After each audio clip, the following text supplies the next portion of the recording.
இன்று ஒரு நல்ல நாள். மே 1 உழைப்பாளிகள் தினம். இந்த கௌரவமான தினத்திலே, இந்த அருமையான நாளிலே களக்காடு ஜெயந்தி ஸ்வீட்ஸ் பேக்கரி சார்பாகவும், களக்காடு ஜெயந்தி ஸ்வீட்ஸ் பேக்கரி சார்பு நிறுவனம் காயல்பட்டினம் ஹோட்டல் ஜெயந்தி உயர்தர சைவ உணவகத்தின் சார்பாகவும், எங்களது விசுவாச உழைப்பாளிகள் சார்பாகவும், எம்மை வாழ வைத்த வாடிக்கையாளர்கள் சார்பாகவும், எங்களோடு பணிபுரிந்து எங்களுக்கு வாழ்வாதாரம், பெருமை, புகழ் அனைத்தும் தேடித்தந்த எங்களது உழைப்பாளிகளை வணங்கிவிட்டு, உலகெங்கும் உள்ள அத்தனை உழைப்பாளிகள், ஆண் உழைப்பாளிகள், பெண் உழைப்பாளிகள், மாற்றுத்திறனாளி உழைப்பாளிகள், மூன்றாம் பாலினத்தவர் அத்தனை பேரையும் வணங்கிவிட்டு, இந்த உழைப்பாளர்கள் தினத்திலே நான் அவர்களை வாழ்த்துவதிலே என்னுடைய கௌரவம் சேனல் சார்பாக நான் உண்மையிலேயே பெருமை கொள்கிறேன், கௌரவப்படுகிறேன். உழைப்பு அதனுடைய பெருமை எல்லாம் உங்களுக்கு தெரியும். என்னை பொறுத்தவரை என்னுடைய அனுபவத்திலே நான் அனுபவித்த உண்மைகளை, இந்த உழைப்பாளிகளுடைய உண்மைகளை நான் அப்படியே சொல்லுகின்றேன். நாங்கள் வைத்திருப்பது உணவு தொழில், நெருப்பு சம்பந்தப்பட்ட தொழில். அதுவும் இந்த கோடை காலத்திலே அங்கே என்ன சூரியனுடைய வெப்பம் எந்த அளவுக்கு இருக்கின்றது, அடுப்பின் வெப்பம் எந்த அளவுக்கு இருக்கின்றது, இதையெல்லாம் பார்க்கின்ற பொழுது எங்களோடு பணிபுரிகின்ற உழைப்பாளிகள் வேர்வை சிந்த மிக ஒரு கொடுமையான காட்சி. இதையெல்லாம் பார்க்கின்ற பொழுது பெத்த பிள்ளையை கூட இந்த வேலையை செய்ய முடியும். எங்களுடைய உழைப்பாளிகள், எங்கள் மாஸ்டர் பெருமக்கள், அவர்களோடு பணியாற்றுகின்ற உதவியாளர்கள், அதிலும் பெண் தொழிலாளர்கள் எங்கள் 6 பேர் எங்கள் குடும்பத்தில் இருக்கிறாங்க. அவ்வளோ பேருமே நல்ல உழைப்பாளிகள். எங்களுடைய பெண் உழைப்பாளிகள் ஒரு 6-8 பேர் இருக்கிறாங்க. அத்தனை பேரையும் நான் வணங்கி கொள்கிறேன். அதான் சொன்னோம்ல, இந்த நெருப்பு இருக்க அது ஒரு சில இந்த கோடை காலத்தில் அவங்க படுற கஷ்டங்கள் பயமாக இருக்கும். ஒரு பக்கம் நெருப்பு வேகம், ஒரு பக்கம் அந்த வேகம், இதெல்லாம் பார்க்கும்போது வருங்காலத்திலே அவர்களுக்கு ஒரு நல்ல ஒரு ஏற்கனவே ஃபேன் வச்சுக்கிறோம், ஒரு எக்ஸிஸ் ஃபேன் வச்சுக்கிறோம். இருந்தாலும் அடுத்த வருடம் நிச்சயமாக எங்களுடைய உழைப்பாளிகளுக்கு ஒரு குளிர்சாதன வசதியை செய்து கொடுக்க நான் விரும்புகிறேன். இறைவனும் அதை நிறைவேற்றி தருவார். ஏனென்றால் நான் என்னுடைய அனுபவத்தை நான் அப்படியே பகிர்ந்து கொள்ள விரும்புகின்றேன். என்னை பொறுத்தவரை ஒரு பாட்டு ஒன்று ஞாபகத்துக்கு வருது, அந்த பாட்டை பாடியிருந்தேன். எங்கிருந்தோ வந்தான் இடைச்சாதி நான் என்றான், இங்கிவனை நான் பெறவே என்ன தவம் செய்தேனோ கண்ணன். இங்கிருந்தோ வந்தான் இடைச்சாதி நான் என்றான், இங்கிவனை நான் பெறவே என்ன தவம் செய்தேனோ கண்ணன். இங்கிருந்தோ வந்தான் சொன்னபடி கேட்பார், வாய் முணுத்தல் இல்லை, சொன்னபடி கேட்பார், வாய் முணுத்தல் பார்த்ததில்லை. இல்லை, கவிஞர் கண்ணதாசன் அந்த இடத்துல ரொம்ப பாடும்போதே நான் அனுபவிச்சுட்டு அப்படியே கண்ணீர் வருது. என்னுடைய உழைப்பாளிகள் என்னை எப்படிலாம் கவனிக்கிறாங்கிறத நான் பிறகு பாட்டை பிடிச்சிட்டு அந்த அனுபவத்தை நான் பிறகு சொல்கிறேன். நண்பனா மந்திரியா நல் ஆசிரியனா பண்பிலே தெய்வமா பார்வையிலே சேவகனாய், நண்பனாய், மந்திரியாய், நல் ஆசிரியனாய், பண்பிலே தெய்வமாய், பார்வையிலே சேவகனாய்ன்னு சொன்னார். ஏன் பார்வையிலே சேவகன்றதை போட்டார்? பார்வையில் நண்பனை சொல்லலை, தாயை சொல்லலை, மனைவியை சொல்லலை, தெய்வத்தை சொல்லலை. ஏனென்றால் ஒரு 12 மணிக்கு என்னோடு பணிபுரிகின்ற, இப்பொழுது என்னோடு இருக்கின்ற சூர்யாவோ, நம்பியோ அல்லது பாலுவையோ இவர்களை எழுப்பி ஒரு 12 மணிக்கு கொஞ்சம் தண்ணி கொண்டானா முணுமுணுக்க மாட்டேன். என்னென்ன வேணும், தண்ணி வேணுமாங்க. அந்த முணுமுணுத்தல் இல்லாமல், எதிர்த்து பேசக்கூடிய தன்மை இல்லாமல், முகம் சுளிக்காமல், என்ன வேண்டும் என்று சிரித்த முகத்தோடு, தாய் செய்யாததை, மனைவி செய்யாததை, மகன் செய்யாததை, நண்பன் செய்யாத, வேறு யாரை எழுப்பினாலும் இதெல்லாம் முதலே வாங்கி வச்சு தொலைச்சாங்க, உயிரெடுக்கீங்கன்னு கேட்டுருவாங்க. அதனால தான் கண்ணதாசன் அந்த இடத்துல பார்வையிலே சேவகனாய், சேவகனுடைய பார்வையில் அகங்காரம் இருக்கார். நான் அனுபவிச்சது அப்படியே சொல்கிறேன். நான் இன்றைக்கு வரைக்கும் நான் அதை அனுபவிச்சுட்டு இருக்கேன். அவர்களுடைய பார்வையிலே, இவர்களுடைய பார்வையிலே கூட உறவு என்ற முறையிலே, சகோதரர் என்ற முறையிலே, தந்தை என்ற முறையிலே, தாய் என்ற முறையிலே, மகன் என்ற முறையிலே, மருமகள் என்ற முறையிலே, சம்பந்தார் என்ற முறையிலே, ஏதோ ஒரு உறவு முறையிலே கொஞ்சம் ஒரு அதிகார தோரணை அல்லது ஒரு முணுமுணுத்தல் அல்லது அலட்சியமான தன்மை, இதை ஏன் செய்ய வேண்டும், அதை நீங்கள் சொல்லியிருக்கலாமே என்ற ஒரு அலட்சிய பார்வை அல்லது ஒரு ஆணவ பார்வை அல்லது டங்கென்று வைத்தல் என்ற உணர்வுகள்லாம் வந்துவிடும். ஆனால் சேவகனிடம் அது இல்லை. அதனால் தான் கவிஞர் கண்ணதாசன் நண்பனாய் படிக்கும்போதே பாடுவதே கண்ணீர், மந்திரியாய் நல் ஆசிரியனாய் பண்பிலே தெய்வமாய் பார்வையிலே சேவகனாய் எங்கிருந்தோ வந்தான் சூர்யா என்றான், எங்கிருந்தோ வந்தான் நம்பி என்றான், எங்கிருந்தோ வந்தான் பாலு என்றான், எங்கிருந்தோ வந்தான் வைத்தான் என்றான், எங்கிருந்தோ வந்தான் முத்து என்றான், எங்கிருந்தோ வந்தார் சுந்தர் மாஸ்டர் என்றார், எங்கிருந்தோ வந்தார் தோசை மாஸ்டர் என்றார், இங்கிவரை நான் பெறவே என்ன தவம் செய்தேனோ கண்ணன். ஏனென்றால் இந்த பதிவு நான் ஏன் போட்டோம்னா, நான் அனுபவிச்சது அப்படியே சொல்கிறேன். இன்று என்னை கவனிப்பதற்கோ என்னை பராமரிப்பதற்கோ இந்த 65 வயதிலே எனக்கு தாய் இருந்தும் அருகில்லை. அவர்களுடைய பார்வையும் எனக்கு கிடையாது. மனைவி உயிரோடு இல்லை, அவளுடைய பார்வையும் அவளுடைய கவனிப்பும் அந்த அரவணைப்பும் இல்லை. மகனோ அருகில் இல்லை, மருமகளோ அருகில் இல்லை, சம்பந்தாரும் அருகில் இல்லை, சகோதரியும் அருகில் இல்லை, யாரும் இல்லை.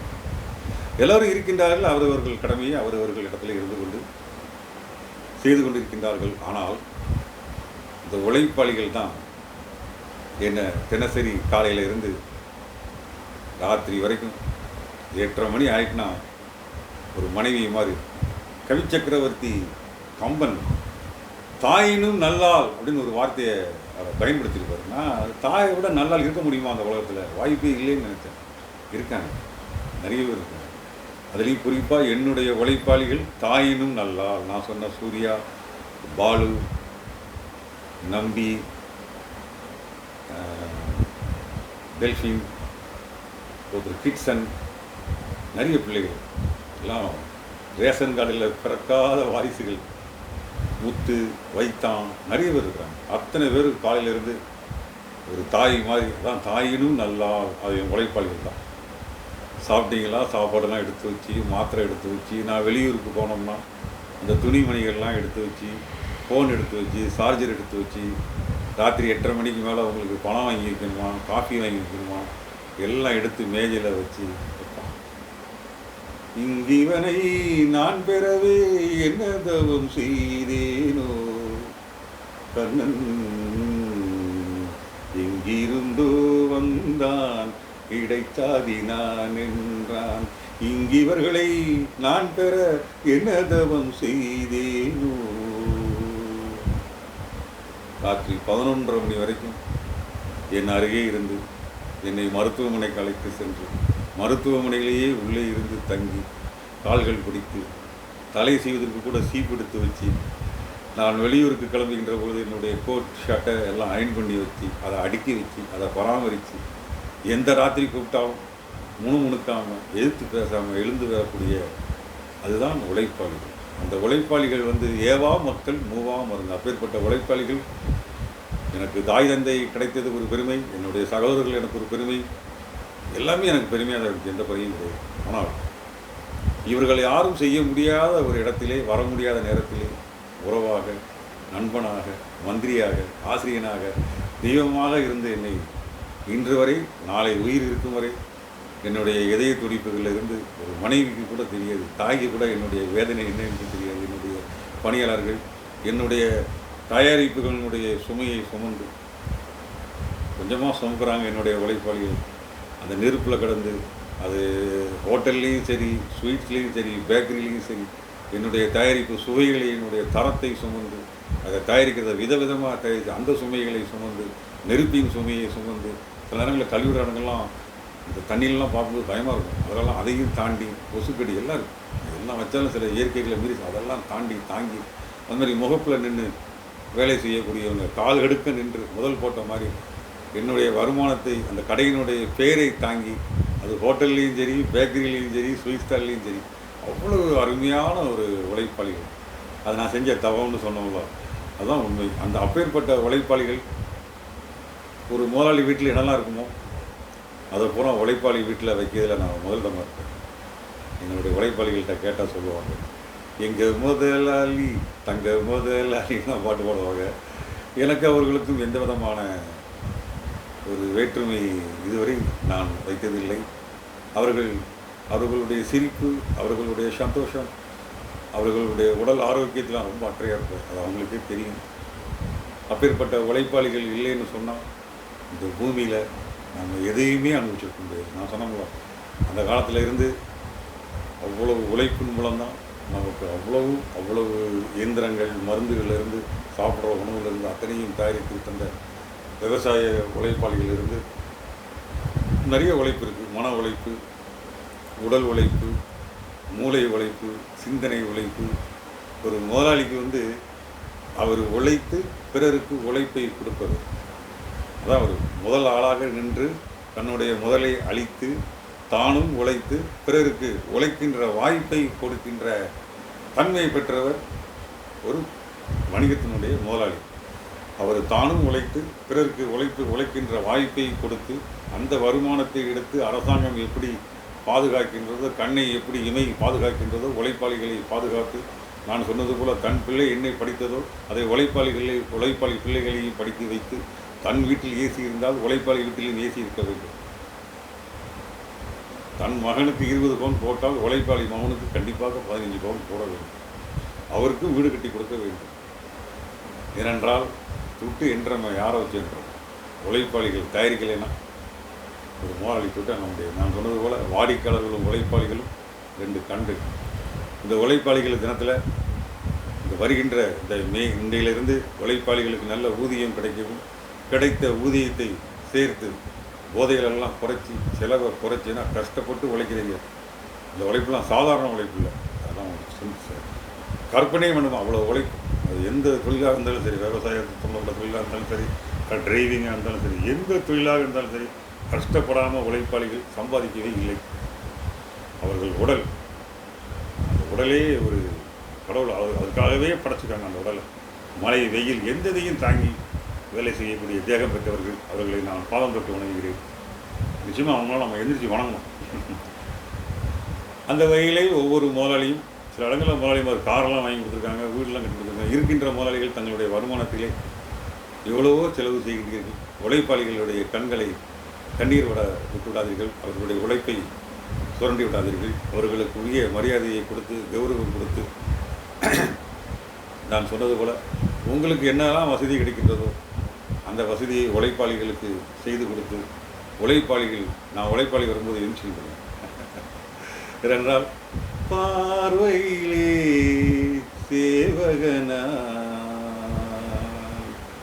அப்பேற்பட்ட உழைப்பாளிகளை நான் பிறக்கின்ற பொழுது எனக்கு சகோதரர்கள், சகோதரி இருந்ததை விட எனக்கு உழைப்பாளிகள் இருந்தது. நான் சொன்னோம்ல, இந்த ஒரு காலையில் இருந்து ராத்திரி வரைக்கும் என்னை ஒரு தாய் மாதிரி என்னை கவனித்து, ஒரு மனைவி பக்கத்தில் இருந்தால் என்னெல்லாம் செய்வாங்களோ அதை பூரா என்னுடைய இந்த சூர்யா, பாலு, நம்பி அவ்வளோ தூரம் என்னை கவனித்து கரெக்டாக எல்லாம் எடுத்து வச்சு, அதுமாதிரி நான் ஊர்லேருந்து வரதுக்கு லேட் ஆகிட்டேன், அண்ணே உங்களுக்கு இன்றைக்கி சாப்பாடு எடுத்து வைக்கணுமா, என்ன சாப்பாடு வாங்கி வைக்கணும், பழம் எதுவும் வாங்கி வைக்கணுமா, மருந்து எதுவும் வாங்கிட்டு வரணுமா, ஏம்னா முகம் ஒரு மாதிரி டல்லாக இருக்குது, நீங்கள் ஏம்னா இப்படி ஒரு மாதிரி இருக்க மாட்டீங்களா, எப்பவும் கம்பீரமாக இருப்பீங்க, இல்லைப்பா நல்லா தான் போகிறேன், எதுனாலும் சொல்லுங்கள், நீ எதுவும் யோசிக்காதீங்கன்னு சொன்ன அந்த அப்பேற்பட்ட உழைப்பாளிகளை நான் வணங்கிக் கொள்கிறேன், மிக்க பெருமைப்படுகின்றேன்.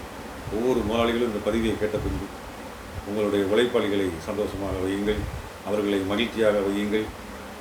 இப்போல்லாம் உட்காரக்கூடிய அமைப்பில் சேர்லாம் போட்டிருக்கீங்க, அவர்களுக்கு டாய்லெட் வசதி பண்ணி கொடுங்க, அவர்கள் படுக்கை அறைகளை சம்மந்தமாக நல்லா சுத்தமாக நல்ல மெத்தையெல்லாம் வாங்கி கொடுங்க, ஒன்றும் தப்பே கிடையாது. நீங்கள் உழைப்பாளியை எவ்வளவு சந்தோஷமாக வைக்கிறீங்களோ, நான் உண்மையிலேயே சொல்கிறேன், நீங்கள் தெய்வத்தை வணங்குவதை விட, நீங்கள் அதுக்கு பரிகாரம் பண்ணுறதை விட, பல கும்பாசியங்கள் பண்ணுறதை விட, தாய்க்கு செய்ததை விட, தகப்பனுக்கு செய்ததை விட, அதை விட சிறப்பு உழைப்பாளிகளை நன்றாக கவனியுங்கள், அவர்களுடைய உடல் ஆரோக்கியத்தை கவனியுங்கள், அவர்களுடைய சம்பளம் வீட்டுக்கு போகின்றதா என்பதை பாருங்கள். கண்டிப்பாக உழைப்பு உழைச்சி நீங்கள் பாதியை டாஸ்மார்க்கில் போடுறதை குறைச்சி ஒரு 1000 ரூபா கிடைக்கா, ஒரு 200 ரூபாயை கையில் வச்சுட்டு மீதி 800 ரூபாயை கொண்டு போய் குடும்பத்தில் கொடுங்க. நான் அந்த உழைப்பு ரொம்ப போகுது, நான் பார்த்து தான் இருக்கேன். இப்போ எங்கள் கடையில் நான் சம்பளத்தை பிடிச்சி வச்சுக்கிறேன், வீட்டுக்கு கொடுத்துருக்கேன். அதனால் அந்த குடும்பம் ரொம்ப போய்விடும். இன்றைக்கெல்லாம் உழைப்பாளிகள் நல்ல பிள்ளைகள்லாம் டாக்டர் படிக்க வைக்கிறாங்க, கார்லாம் வாங்கியிருக்காங்க, பிள்ளைகள் பைக்கெலாம் வாங்கியிருக்காங்க. அதனால் இந்த உழைப்பாளர்கள் தினத்தில் எனக்கு ஒரு சின்ன சந்தேகம். இந்த இந்து மதத்தில் கண்ட ஒரு கேள்வி கேட்டாங்க, என்னைய ஒரு அறிஞன் நிறைய கேள்வி கேட்பாங்க, நானும் பதில் சொல்லுவேன். இந்த ஊன் போடுறாங்களே அது எதுக்கு அப்படின்னு கேட்டாங்க. என்னுடைய அறிவுக்கு நான் தெரிஞ்சதை சொன்னேன், உண்மை, உழைப்பு, உயர்வு, அதுக்கு அந்த பிள்ளையார் சொல்லின்னு சொல்லுது. பிள்ளையார் சொல்லின்னு சரியாக சொல்ல தெரியல, ஆனால் என்னுடைய கருத்து ஊடு போட்டு கோடு போடுறாங்களா, உண்மை, உழைப்பு, உயர்வு. உழைப்பு தான் உலகத்திலேயே மிக மதிக்கக்கூடியது. படித்தவனுக்கு அடுத்தாற் போல் அதிக மரியாதை கிடைக்கும் இடம் உழைப்பு. உழைப்பவன் ஒருபடி மேலே போகிறது, படித்தவன் அவனிடம் வேலை பார்ப்பான். இந்த சக்கரம் சுற்றுதுன்னு சொல்லுவாங்களே, மேலேயும் கீழையும், அது எல்லாருக்கும் வரும். படித்தவனுக்கு மேலே இருந்து கீழே வரவே மாட்டான், அவன் அந்த இடத்துல தான் இருப்பான். அதுமாதிரி உழைப்பவனும் மேலே இருந்து கீழே வருவதற்கு வாய்ப்பு இல்லை. கிளை வருவதற்கு உங்களுடைய மனம்தான் காரணமே தவிர, உழைப்பும் விடா முயற்சியும் தன்னம்பிக்கையும் உழைப்பாளிகளுடைய அருமையும் அவர்களுடைய உடல் ஆரோக்கியத்தையை கவனித்து கடும் சொற்களால் அவர்களை சுட்டு விடாமல், நான் பாவம் அந்த இடத்துல நீ நின்றுப்பார் தெரியும், நீ தயாரித்து அல்வா கிண்டிப்பார், தோசையை சுட்டுப்பார், புரோட்டாவை போட்டுப்பார், மேலே ஏறி சமையலறையில் நின்று 2 மணி நேரம் பொங்கிப்பார், ஒரு நாள் நீ செஞ்சு பார், அது ஒரு பாடியில் சொல்லாதான் தெரியும். அதனால் நாம் இவ்வளவு சொகுசான வாழ்க்கைக்கு ஆதாரமாக இருந்தது உழைப்பாளிகள், அவர்களும் சொகுசான வாழ்க்கை கிடைக்க வேண்டும். அதே போல் உழைப்பாளிகளும் நாம் இந்த கடையை வைத்து தான் பெருமை அடைந்தோம், இந்த கடையை வைத்து தான் நமக்கு வாழ்வாதாரம் கிடைத்தது.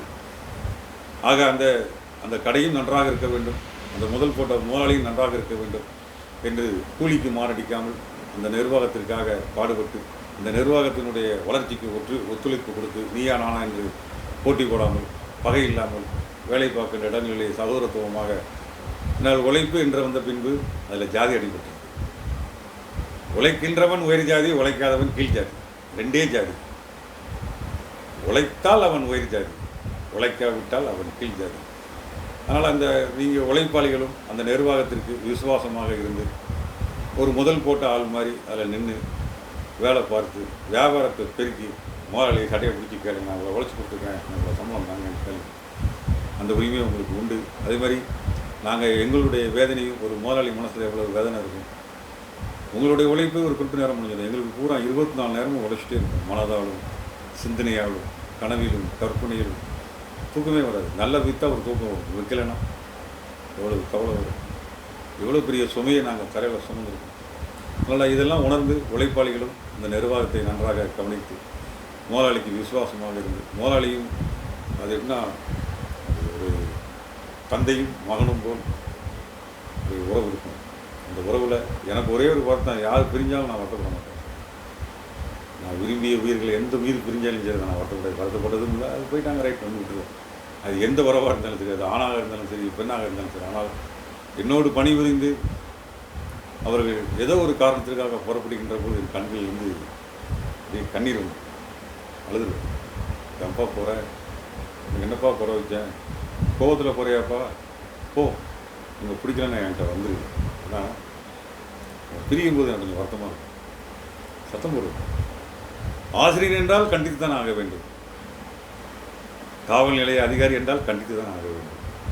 ஒரு முதலாளி என்றால் ஒரு பள்ளிக்கூடம், ஒரு கல்வி நிறுவனம் தராததை ஒரு ஆசிரியன் திருத்த முடியாதவனை ஒரு முதலாளி கூட்டு வந்து அவனை திருத்தி, அவனுக்கு ஒரு ஒழுக்கத்தை கொடுத்து, ஒரு வேலைவாய்ப்பை கொடுத்து, ஒரு வியாபாரத்தை கற்றுக் கொடுத்து, ஒரு நிர்வாகத்தை கற்றுக் கொடுத்து, அதனால் கல்வித்துறை செய்யாததை வணிகம் செய்து கொண்டிருக்கின்றது. இன்றைக்கி எங்கள்கிட்ட வேலை பார்த்தாங்க அத்தனை பேரும் பெரிய முதலாளியாக இருக்கிறாங்க.